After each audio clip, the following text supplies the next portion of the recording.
Hey everybody, Life's Journey at 50 here. So as you can tell by the thumbnail, I got 4 pros, 3 cons on Mosko Moto. This is really, I'm going to talk about the brand and kind of, as you guys can see, all the items that I've got. So it's going to be a little bit in depth. Hopefully this will help you a little bit.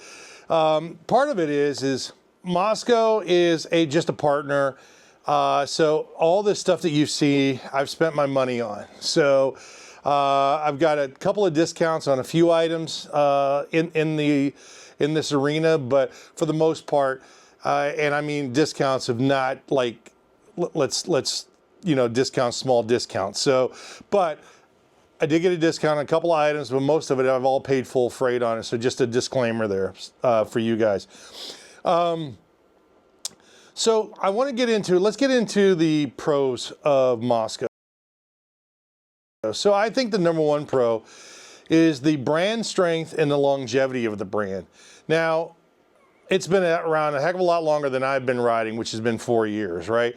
And the brand stands for something. It stands for quality, it stands for adventure, it stands for you being able to depend on this luggage for your adventures out into the wilderness, whatever that may be. So whether that's touring all the way to the West Coast, or you're going on a weekend on a dual sport and you're using a rackless 10 back here to go pop around on. You've seen Pete on those commercials, and he does a great job of introducing you to new items, new products all the time. So that's what I talk about, the brand strength. They do a great job in social media, which social media is not everything. It's also the quality of that product, and we're going to get into some of this stuff. But I wanted to start off with the #1 thing being their brand strength, which means a lot to a lot of people. It's kind of like an Apple product, right? It is a brand strength for them. #2, multi-use functionality. Just like I have, as you see here, I've got some of the Reckless system. So I've got an 80, I got a 40, and I have a 10 right here behind me that's on the handlebars. And so these all could be used on any of the bikes. And over here, as you will see, I even have the panniers, the 35 liters on my GSA. Those could be swapped out. I could put them on any of the bikes as well, as long as you got the racks and stuff to do that with. But that's the functionality of it. Not only that, you've got the extra MOLLE pouches and stuff. You can add more liters to them. I've done that to all my Reckless stuff, as well as, you've got different bags that go on the inside of it. So there's a lot of options, multifunction versatility with Mosko. So I think that's a very positive thing, because you can add different items, you can attach things, and it's waterproof. It's just a great setups and great gear. And I have put this stuff through the ringer. #3. So, extremely durable is what I would say on #3. You're going to see some stuff here. I've got some other pictures that I'll share, but this is from 23 on my way to Wyoming doing the BDR out there. And I actually slid down the highway for about 200 feet. And this was on the side of obviously on my GSA. This slid all the way down, and it only shredded the bag and a couple of the latches here, but it never penetrated, never got to the inside liner of the bag. And that's sliding down the highway when I was doing about 70, 75 miles an hour on 80 through Lincoln, Nebraska. So that tells you here that how durable this is and how much of a beating this thing took when I slid down the highway. So really, when you take a look at that, not too bad for it coming through on the highway. Other durability, if you've seen me ride, a lot of times I have bags with me and I'm out on the trails, and I usually have my panniers and been doing the rackless. You'll see some stuff that I was using the 10 with my Beta last year, and it is just so durable, and I've never had an issue.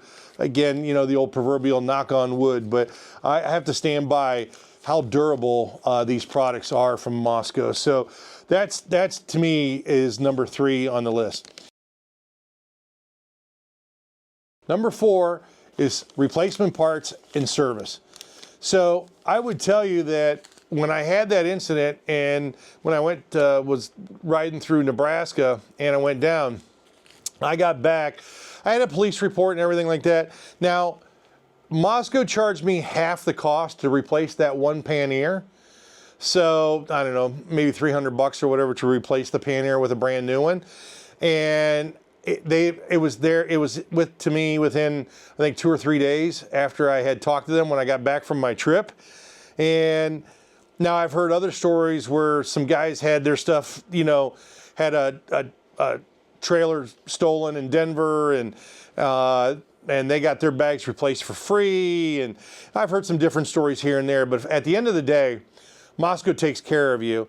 And the other companies will too. I know some folks that do some stuff with some other companies that have been taken care of as well when something goes wrong, but I have to say they stand behind their product, and they will take care of you. The service is impeccable. When you're in a need and you've had such an incident or whatever, they get that to you pretty quick to get the product back out to you so it doesn't inhibit your riding and to get you back out on the trail. So those are my 4 things that I think are pros to owning Mosko. So again, we're going to walk through that. So we're going to have brand strength, longevity. They've been around for a long time. Number 2, multi-use functional, you know, pieces that you can swap, interchange in and out of bikes. Do I really need all these rackless ones? No, but I got the multiple different bikes. I use them for different occasions. So it's very nice to have the extra storage if you need it, if you want to go, you know, more minimalistic. But it's the easy use of the bags and swapping out and interchangeable pieces that are very simplistic to use. 3 would be the durability. I just find that I've never had a problem, again, knock on wood, that has been true to form. Never had my stuff get wet, and I've been in water and you name it. I've put these things through a lot of wear and tear, and they just keep going. And really think very highly of them in the durability piece. And then 4 is replacement. So if you're having issues or you need service on your bag, let's say a buckle or something does break or whatever, they're pretty quick to get that turned around and get it out to you. So that's a good thing. Hey everybody, I want to take a quick minute here to say thank you to my partners and really helping me out in this journey that I've been on for the last 4 years. They've been friends of this channel, they've been supporters, and have really helped me in this journey. And I just wanted to take a quick second to say thank you and really appreciate the support. So anyways, back to the video. All right, let's get into the cons, because now I went through the laundry list and I went 1 through 4. I'm going to reverse it on the cons because I'll save the best or worst for last. But the 3rd con here to me is distribution. So now you might say, you know, distribution, you can't get it through Revzilla, you can't get it through other places. I think there's only one other place that I know, I think it's Outback Mototech on the East Coast has some pieces, and I don't think they don't have the whole array, but it's distribution in their distributor network. So they don't work with resellers. So now that's a pro and a con to a certain degree. The con obviously is you have to deal directly with Mosko. They're up in the Pac Northwest. So sometimes if you're on the east or southeast or wherever, it takes a little longer to get things shipped to you. You know, it limits, you know, they've got a small team. So by the time they get orders and things turned around, that, you know, they can get items to you in a timely fashion. You know, so that's some things. Now, the pros of that not having a wide distribution is kind of like an Apple. They control inventory, they can control product quality, they can control, you know, in and out of their own building, so they can, you know it from soup to nuts on what's been bought, what's going out, who's bought what, how they can help that person and everything else. So it's a direct piece. And then you know, to a certain degree, that might make it a little bit cheaper because you don't have a middleman. You don't have a third party involved with it. So, you know, there's some pros and cons to that. I leave it as a con because sometimes if you're looking for pieces, parts, or you want to try something on your bike before you buy it to see what it's like, you know, would it be nice to have maybe some type of distribution network, or at least a few of them scattered throughout the country. So I think that's a con on that. Number two, can be cumbersome to put together.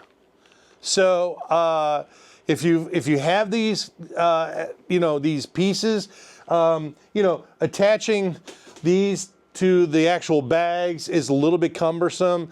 You got to work the bolts. You got to kind of, it takes a little bit of labor of love. You know, if you're putting these on the bikes on the panniers, and you've got the plates that's got to go inside, and you got to, anyways, it you know, could be a little cumbersome. So I will say that it will take you a little bit of time.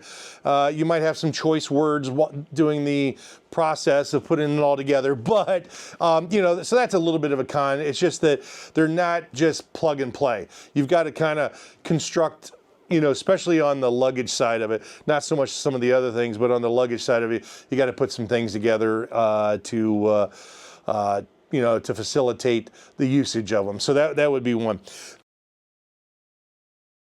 The number one con on Mosko is probably just cost to own this stuff.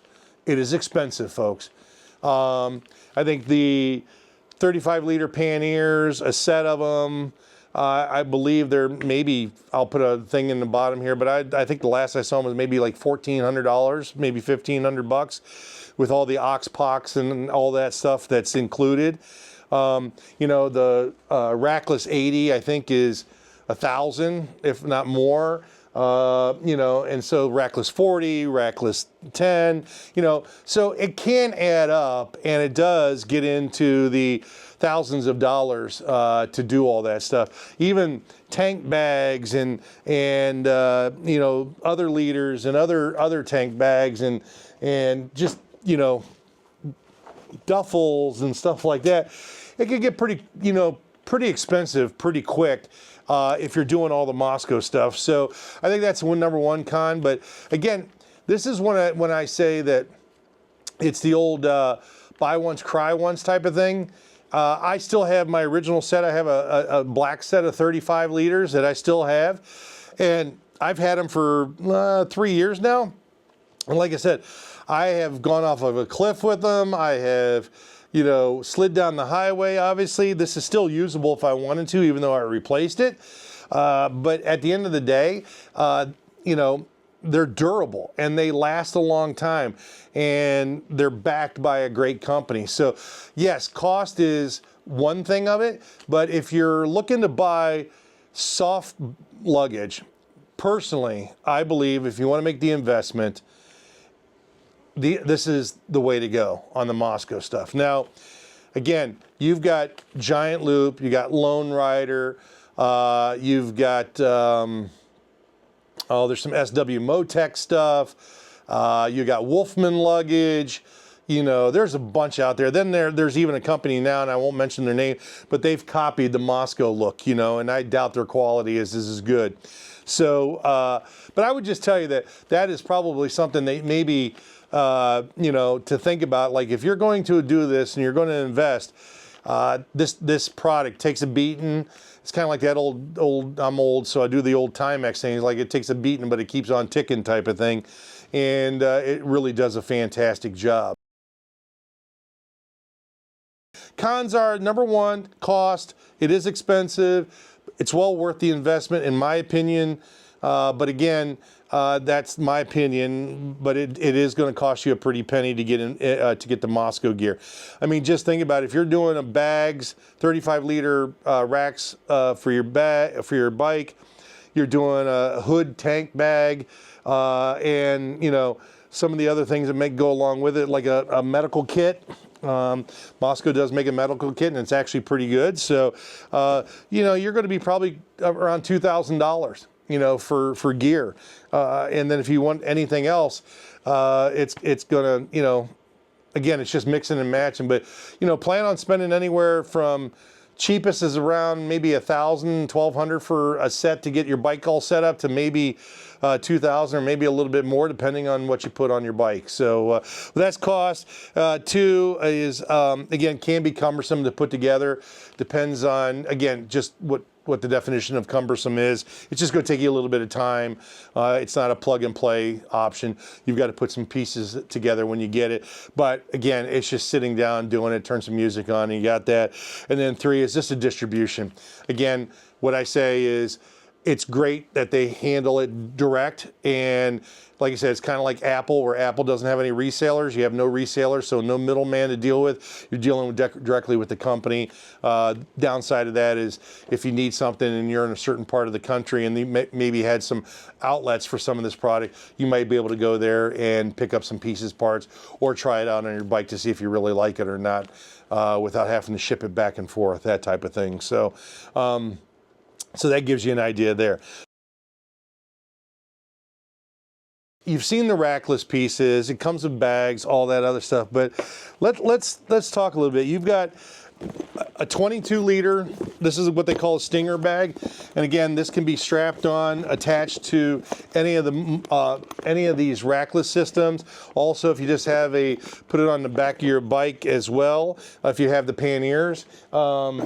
There is also a 8-liter Stinger. I have this one packed. This actually has all my cooking and stuff, utensils, all that stuff, and kind of the campfire and things that I need are in this bag here. And then if you wanted to move up, you can get a Scout 30. So this like Scout 30 is pretty nice here. And again, I'll put links and descriptions and stuff for all these things, but that's a nice bag. And the nice thing about this can also be turned into a backpack. So there's straps on the back here that you can use.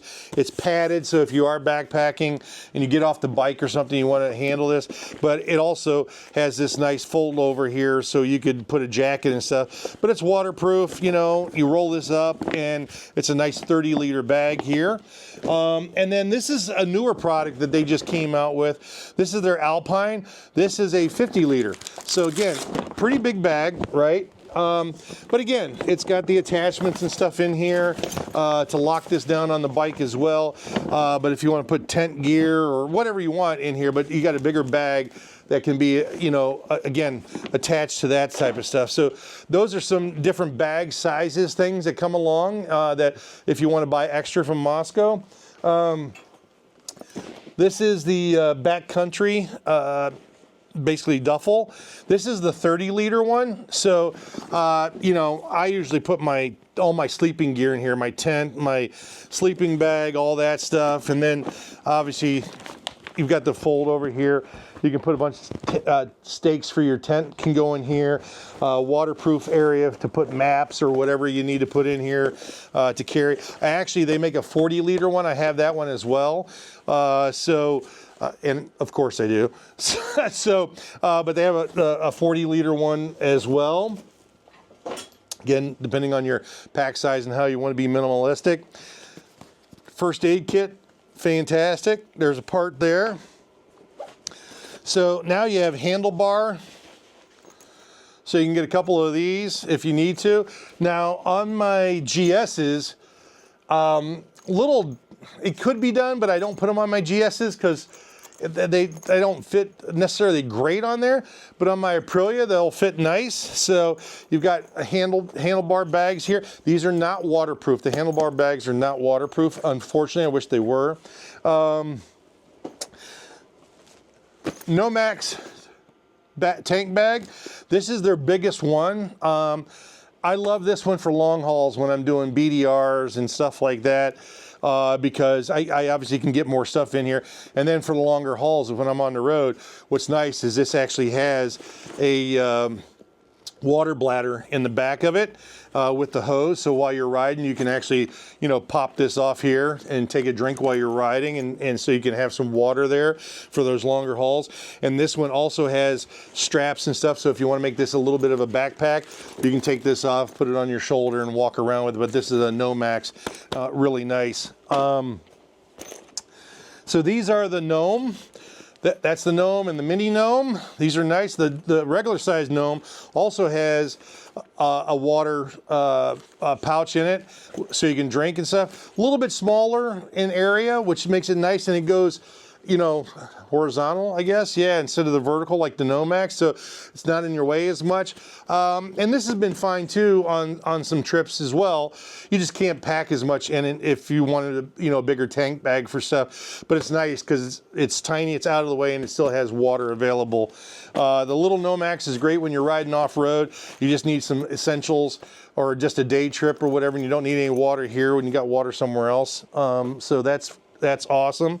And there's a hood tank bag over here. The hood is waterproof. I'll put a picture of it, but the hood is waterproof. And what's nice about that is I also use that one on long hauls. The newer hood, I think, is better. It's got more room than the original hood. And I did a video there. I'll probably leave a link or a tag in that for that video. Talked about the new hood tank bag versus that. But what's nice about that one, it is waterproof. And unlike the Nomax, and I'll go back to here, when it does rain, there is a little flyer here. You have to zip and then pull a tarp over top of it. On the hood, it's all waterproof, and it's like a clamshell, and it just closes. And there's a lot of room in there.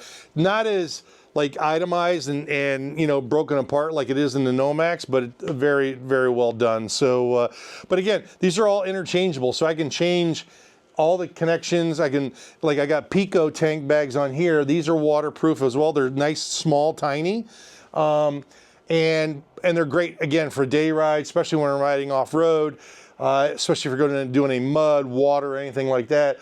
I use the Picos as well. And like I said, all these tank bags are interchangeable because I already have the connections on the bike, and it's easy kind of maneuver in and out. So I think that's about it. To me, Mosko is just a great product, and they even have clothes. And I have some jerseys of theirs, which is great. The jerseys are really nice. The double X's work fine for me.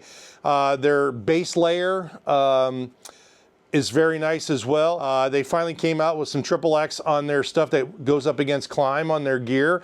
But since I have climb, I don't really, you know, use that gear, and I haven't had a chance to really try any of it. But I do know some guys that I do ride with, and they love the Mosko gear as well. So so if you're looking at stuff, and I didn't want to get into the clothing side of it, this is mostly about the equipment and why you make the investment, and why I've made the investment, and why I've, you know, have a solid partnership with Mosko, because it's just, you know, great product. If you have questions, leave them down below. I'll be happy to answer any of them that you have. Again, this is, you know, my take on what I use on a daily basis when I'm riding, and when I'm out and about, I think there's nothing better than the Mosko gear. And when you have it all set up and you're using it and the functionality of it, I think it's worth every penny. Some people don't, and I get it, because there's other products out there that if you don't want to spend that kind of money, you can get some stuff that's maybe half the cost or less. And but for me, I feel like this is top end, and you really can't go wrong with your investment on money for the Mosko gear. So hopefully this was worth it. Thanks for watching. If you can, hit that like and subscribe notification button. Greatly appreciate it. Can't believe I've crashed over 3,000, and like I said, I just, you know, I'm really appreciative of that. So thanks a lot. We'll talk to you guys soon, and leave some comments. I'd love to answer anything you guys throw out there. Take care. Bye-bye.